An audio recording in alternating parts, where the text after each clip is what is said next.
time to practice the things you learned. Before we dive deeper into components and data binding and learn more about it, learn more advanced things about it, it's key to understand how these directives you learned thus far work.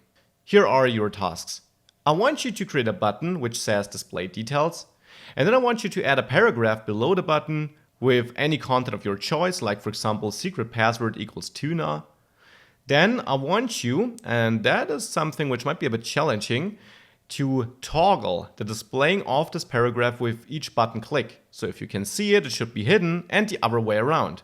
You have all the tools you need for this. It simply is all about having a flexible property which changes its state, its value regularly. Thereafter, I also want you to log all clicks on this button in an array. So you add a new item to that array for every click. The value of that item you add could simply be the timestamp of that click, or maybe just the incrementing number. So that you have, for the first click you print 1, for the second click you print 2, and I want you to log all these items to the template. So output a list of items there, maybe with an unordered list with list items inside of there, maybe a paragraph, whatever you like.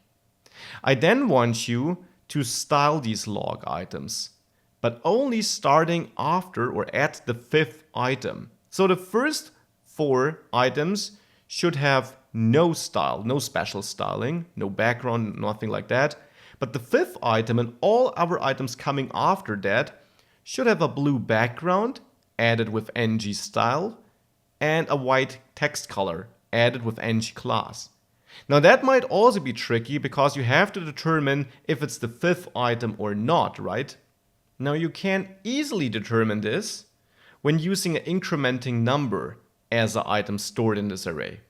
When using a timestamp or something like that, it's not that easy. So I recommend going with the incrementing number. I will show the alternative in my solution though. So see you there, have fun with the assignment.